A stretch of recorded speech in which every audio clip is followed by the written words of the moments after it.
Panorama group, जो सोचता है वो करता है। नमस्कार, न्यूज़ हाट के खास प्रोग्राम सियासत में आप सभी दर्शकों का बहुत बहुत स्वागत है। मैं हूं करिश्मा और हमारे साथ मौजूद है न्यूज़ हाट के senior journalist Chandan Jha. Sir नमस्कार। नमस्कार करिश्मा, धन्यवाद। सर, बंगला को लेकर अभी भी लड़ाई जारी है। जो रामविलास पासवान का बंगला था उसको लेकर लगातार रस्साकसी चल रहा है चिराग पासवान और उनके चाचा के बीच। सर, आखिर बंगला किसका होगा? हाँ, मतलब असली लोजपा कौन है, ये सवाल है। और 4 साल की यह जो लड़ाई है वो अब भी जारी है। हाँ, जारी है। अब अंतिम पड़ाव में कह सकते हैं है। और अंतिम पड़ाव में इसलिए कि चुनाव आयोग को जो भी पक्ष रखना था वो रालोजपा, जो पशुपति पारस, हाँ, जो उनका गुट है, उन्होंने भी, और जो लोजपा रामविलास है जिसके सर्वेसर्वा चिराग पासवान है, सबने अपना पक्ष रख दिया है। और खबर यही है कि अब इस पर बहुत जल्द फैसला आ सकता है कि आखिर बंगला किसका है।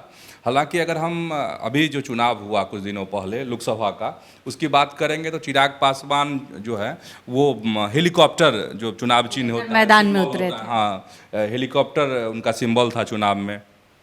और इनको तो सीट ही नहीं मिली। पशुपति पारस वो तो मुंह ताकते रह गए। अब है कि अगर यह मिल जाता है चुनाव चिन्ह, सिंबल, जो लोजपा का अपना सिंबल रहा है बंगला, जो रामविलास पासवान ने इस पार्टी को बनाया था और जो उनका चुनाव चिन्ह था, तो कहा जा रहा है, जो राजनीति को समझते हैं उनका यही कहना है कि इससे फ़ायदा होगा जिसको भी मिलेगा। तो चुनाव आयोग पर निर्भर करता है कि चुनाव आयोग अपना क्या फैसला हाँ करता है, किसके हिस्से में जाता है। वैसे अब दोनों पक्षों ने अपना अपना रख दिया है और दोनों अब उस पर दावा जता रहे हैं। अब बहुत दिन नहीं है, बहुत जल्द इस पे फैसला आ जाएगा कि आखिर असली लोजपा कौन है, चिराग पासवान है या फिर पशुपति पारस हैं असली लोजपा। सर, विजय सिन्हा की तारीफ कर रहे हैं सर प्रधानमंत्री नरेंद्र मोदी। काफ़ी काम की उनकी तारीफ कर रहे हैं और कह रहे हैं कि ऐसी व्यवस्था लागू होना चाहिए। सर, किस काम की तारीफ कर रहे हैं पीएम मोदी?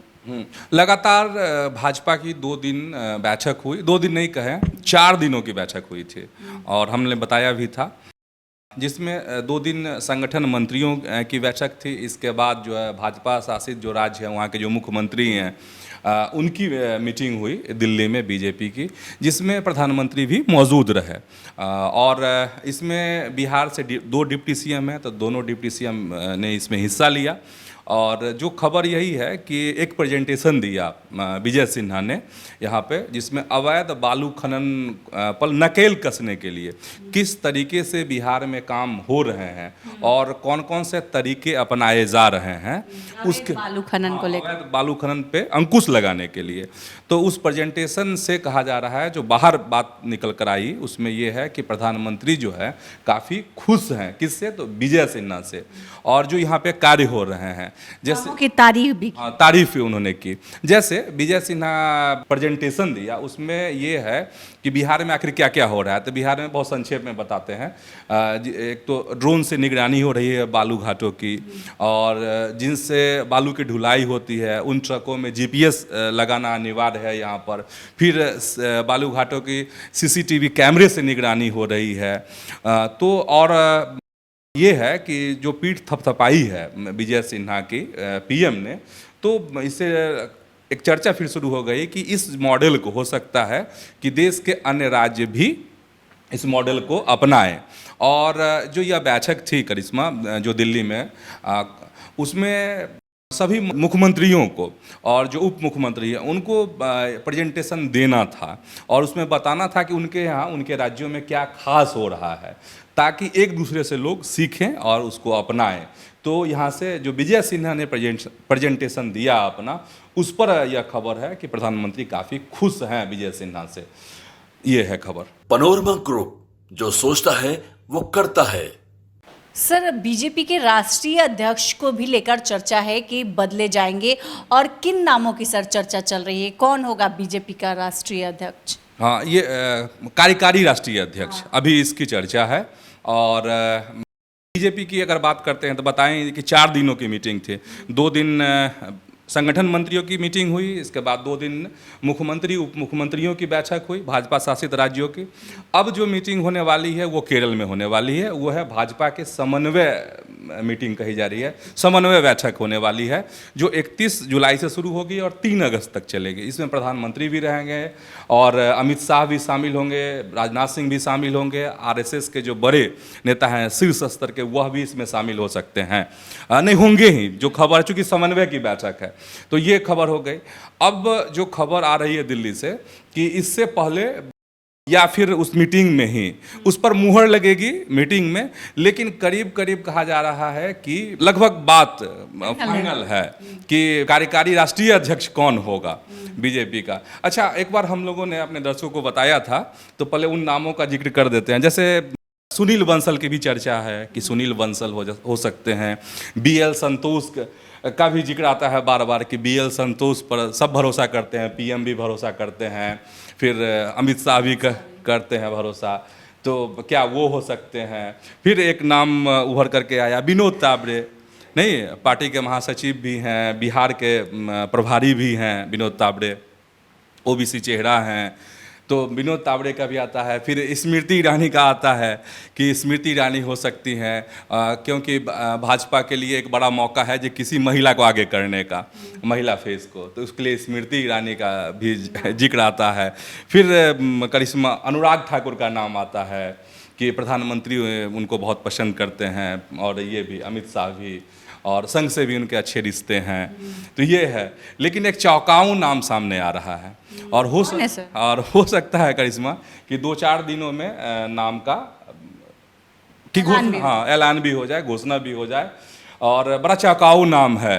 और अभी मुख्यमंत्रियों की जो मीटिंग हुई दिल्ली में, वो भी आए थे, और ये चौंकाऊ नाम जो है वो देवेंद्र फडणवीस का नाम आ रहा है, और हो सकता है कि कार्यकारी राष्ट्रीय अध्यक्ष हैं भाजपा के, वो देवेंद्र फडणवीस बनाए जा सकते हैं।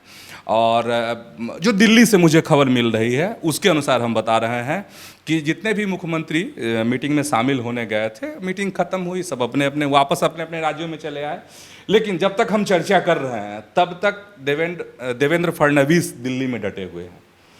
और जो खबर मेरे पास है यही है कि देवेंद्र फडणवीस को यह बड़ी जिम्मेदारी मिल सकती है, तो ये हम अपने दर्शकों से बता रहे हैं। और इससे तमाम जो पहले नाम हमने एक बार और जिक्र किया था उनका भी हमने आपको जिक्र कर दिया है, लेकिन संभावना बड़ी बनती दिख रही है देवेंद्र फडणवीस को लेकर।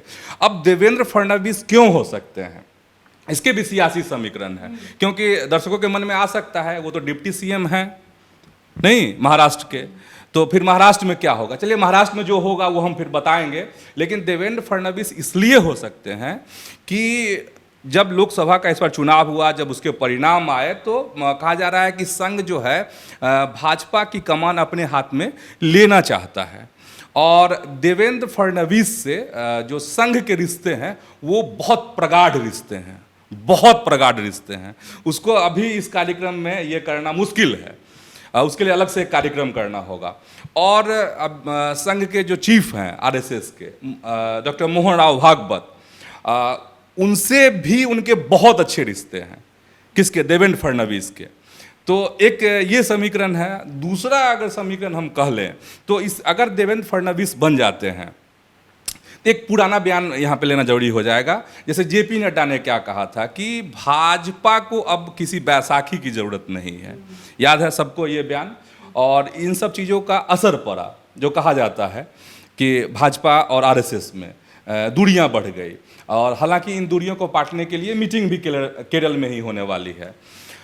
तो देवेंद्र फडणवीस के माध्यम से एक तो संघ से रिश्ते अच्छे हो सकते हैं, बीजेपी के संघ कमांड रख सकता है भाजपा पर, ये हो सकता है। और देवेंद्र फडणवीस, अभी जो जेपी नड्डा हैं वो ब्राह्मण समाज से आते हैं, और देवेंद्र फडणवीस भी ब्राह्मण समाज से आते हैं, तो ये भी समीकरण साधने की कोशिश होगी, मतलब कि ब्राह्मण जो हैं वो टूटे नहीं, क्योंकि जो यूपी लोकसभा का जो चुनाव हुआ है उसमें यूपी से ये दिखा है कि ब्राह्मण वोटर भी बिधके हैं, किससे, तो बीजेपी से।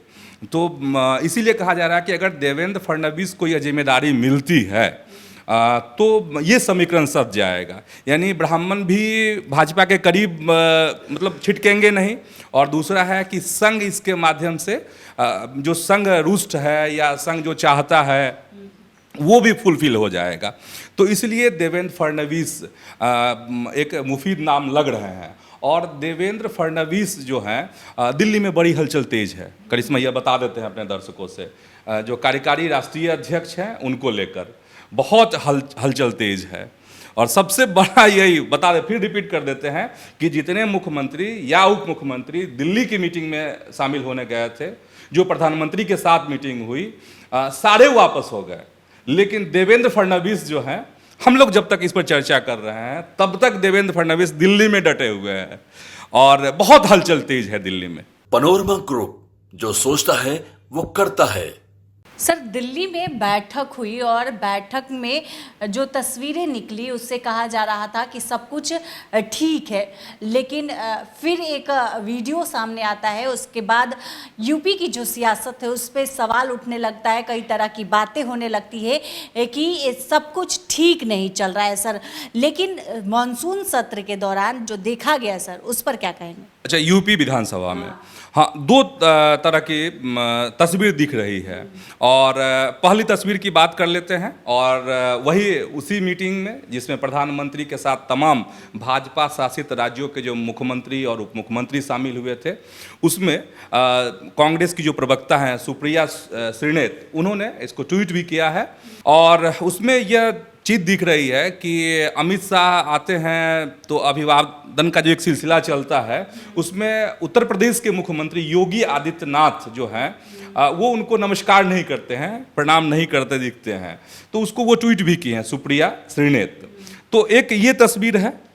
दूसरी तस्वीर जो यूपी विधानसभा से देखने को मिल रही है वह ये है कि मानसून सत्र शुरू हुआ है यूपी विधानमंडल का। उसमें यूपी विधानसभा में जो तस्वीर दिखी उसमें ये है कि जैसे ही मुख्यमंत्री की एंट्री होती है विधानसभा में और जो सभा कक्ष है उसमें, तो सब लोग जो हैं अपने को निकट दिखाने की कोशिश कर रहे हैं योगी आदित्यनाथ के। और यही नहीं, उस तस्वीर में यह भी है कि कई ऐसे विधायक हैं जो पैर छूकर उनका आशीर्वाद ले रहे हैं। बहुत सारे ऐसे विधायक हैं। तो कहने का मतलब ये है कि जो सुप्रिया श्रीनेत जो ट्वीट की हैं और पिछले कई दिनों से जो एक उत्तर प्रदेश की सियासत में जो धुंध दिख रही थी, उन सब चीज़ों पे ऐसा लग रहा है कि यूपी विधानसभा की जो तस्वीर है वो यह तस्वीर विराम लगा रही है। मतलब ये था कि सरकार और पार्टी, मतलब संगठन, भाजपा और सरकार में बहुत दूरी बढ़ गई है, इस तरह की खूब चर्चा आम थी। तो विधानसभा की तस्वीर आज उत्तर प्रदेश की वो बहुत कुछ कह रही थी और यह इस बात को झुठला रही थी कि कमजोर नहीं हुए हैं योगी आदित्यनाथ। योगी आदित्यनाथ बहुत मजबूत हैं अब भी उत्तर प्रदेश में। तो आज के इस वीडियो में इतना ही। आगे की खबरों के लिए आप हमारे चैनल न्यूज़ हाट को सब्सक्राइब कर ले। अगर फेसबुक पर देख रहे हैं तो हमारे पेज को लाइक करना ना भूलें। हमारी वेबसाइट है newsheart.com, उसे भी ज़रूर विजिट करें। धन्यवाद।